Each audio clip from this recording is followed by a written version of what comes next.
Testing, testing.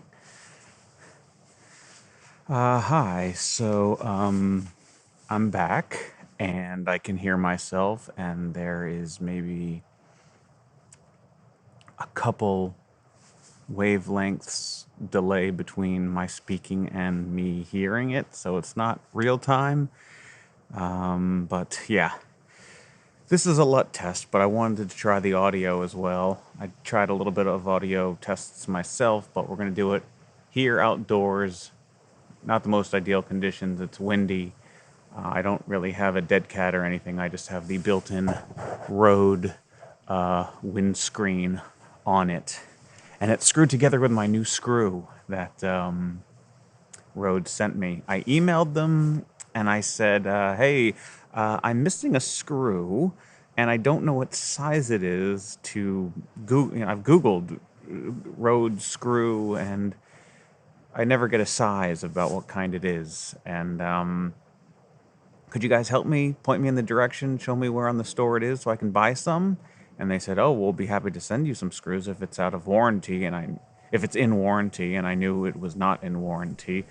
And I told them it was not in warranty, and I gave them the information anyway, but I said, oh, here's my information. It's not in warranty, and again, I'm offering to buy screws from you. Wind, oh yeah. I'm just gonna let it go. This is not an audio thing. And this is my headphones that I brought were gamers, but this is not. See, it's this, not this. But they said, yeah, it's not in warranty, but we're gonna make an exception and send you out screws. Hey, thanks. That Rode is awesome. I'm glad I have the Rode NTG2. I've used it for all of the films where I had to record the audio.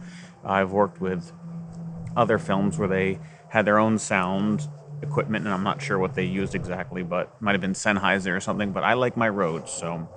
Anyway, this is not a sound test.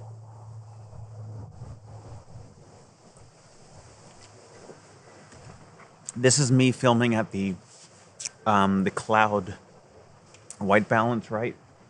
6500. So this is a 6500... Oh, wait, now I see the lines. Am I in focus? Do I have to back up? Was I? I don't know.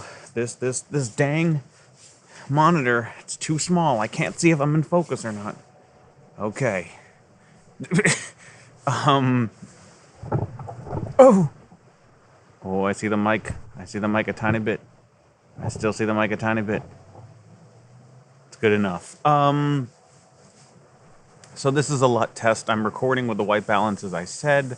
And I figured instead of doing a bunch of little clips where the LUT is applied and burned into the clip in camera, which the only reason I did it was just to test that feature. I wanted to see what the LUTs looked like when they were put into the camera and burned into the clip.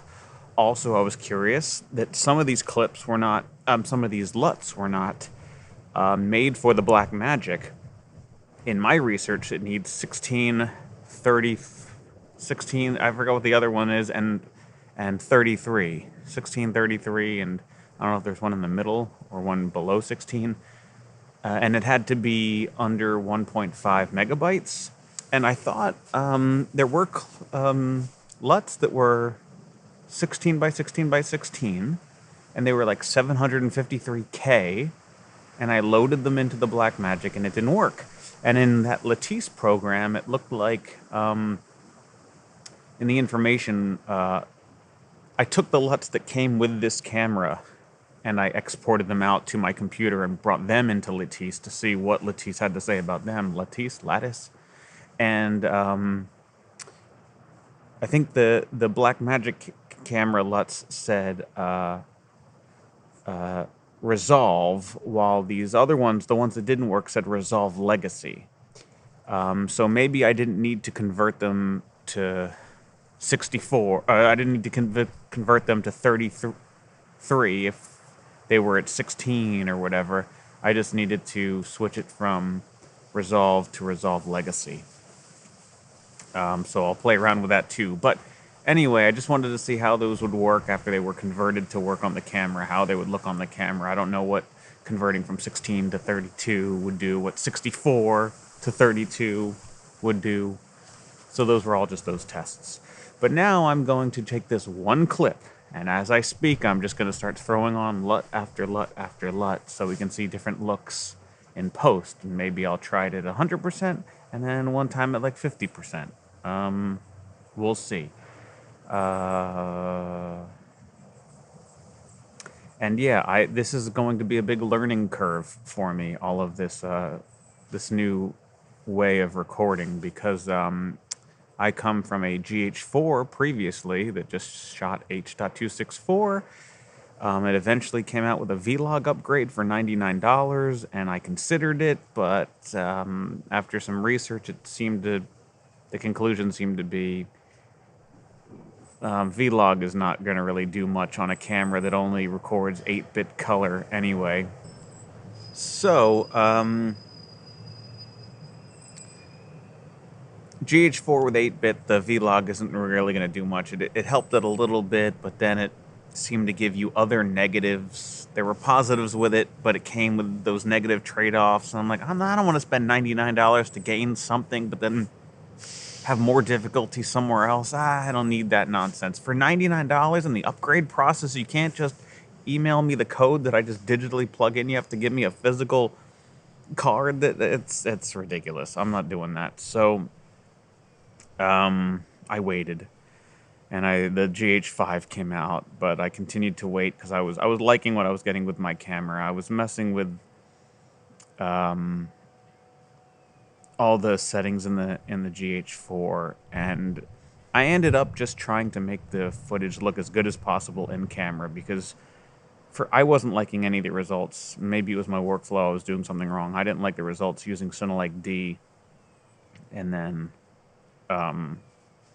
making changes in post. I was never happy with it. But when I did Cinelike V, where it looked a lot contrastier, but the colors looked a lot better, I just went with that, and I just I made sure not to shoot things that were too black, and I had some grays in there, and that worked out the best for me. So anyway, long story short, long story long, we are now here. I can take this off. So now we are here with this Blackmagic, and I was doing a lot of research on this. I knew the battery life was nowhere near what it was like with the GH4, but that's going to be expected when it's shooting 6K RAW compared to 4K, compressed 4K H.264. But the whole log thing and the log and raw are both still new to me, and I'm still trying to figure it out. To my best understanding, log is the sort of the color profile, the picture profile. But then the codec is the I'm getting all the words mixed up here. The shooting in film in log, right, is how much colors, and then raw is the ability for the camera to record so many colors. If you shoot in log but not in raw, then you might not have as much data, I guess. Or is it really just the ability to change just white balance in post? But so there's that. Then there was like the hybrid log gamma, the HLG, which the GH4 did not have, but the GH5 I think possibly did. Certainly the S1H did. And hybrid log gamma, I guess, is for getting a sort of log-like color gamut inside of a non-log file format? Help. I don't know. So I'm trying to figure that out. I don't think that this is HLG is what I'm saying. When I'm shooting, well, right now I'm shooting ProRes HQ, so it's not even It's not even raw, but it is the film log profile. So